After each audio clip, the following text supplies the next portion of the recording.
everyone. Welcome to class tonight. Thank you for sitting down and giving me just a short hour of your time. I think that it's going to be well worth it.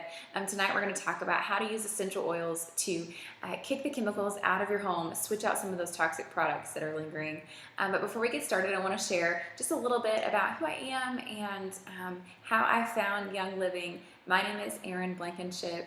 My husband is actually in the Army, and so we are in the middle of a move from Germany to the Boston area. We're actually in my empty home right now. I know that probably a few of you can relate to the craziness of this transition.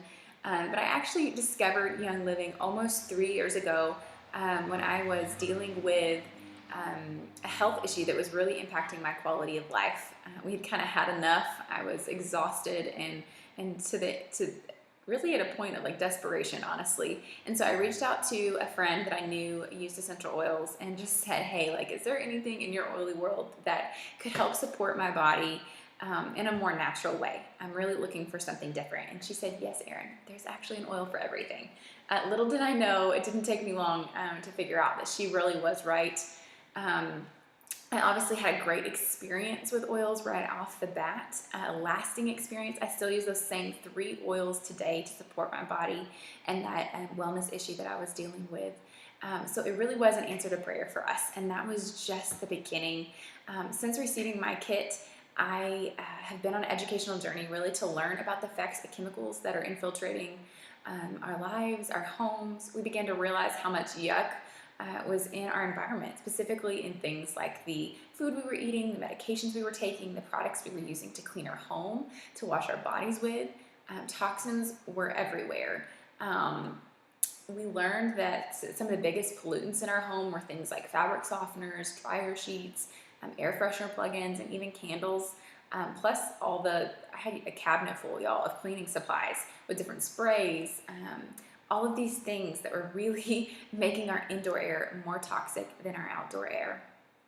If you look at the ingredient list of what you have in your bathroom, in your kitchen, after we get off this call tonight, you guys start flipping some labels over, and you'll learn that every day we are putting products on our skin and in our body, we're breathing them in, but many of these products contain damaging chemicals. So the average woman actually applies over 300 chemicals a day, y'all, in a day to her body. Over 80 of those before breakfast.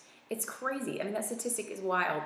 Now, this is the mind-blowing thing. Health and safety data only exists for 15% of all chemicals out there. So even though lots of these are known to cause allergies and asthma, even hormone disruption, and much, much worse, there are well over 1,000 chemicals banned in other countries that are actually allowed in the US. So once we started getting rid of chemicals in our own environment and cleaning up our diet, the difference in how we felt was eye-opening. What I've learned over the last several years has made me really passionate about sharing easy, small changes that anyone can do to get the toxins out of our homes. Young Living is in every corner of our home now, y'all, and I really believe that essential oils are the bridge to natural living. Today I'm going to share with you guys what essential oils are. We're going to talk about oil purity and why it's super critical. I'll also cover some safety information just to make sure that you guys are using your oils safely. I'll show you how you can use your oils for your family's health and wellness, and I'll talk about where to get started if you are ready to have oils in your own home. But I also want you to know that I'm not out to sell you anything today. My purpose truly is to get as many people off of chemicals as I can, because it's something that I wish I would have known about a long time ago. So you guys stick with me. Be sure that you're commenting, asking questions. I'm gonna have a prize for somebody who comments on at least 5 posts during class tonight. I'll probably draw for that in the morning, but you guys comment, ask your questions, be sure to interact today, and I'll see you in just a minute.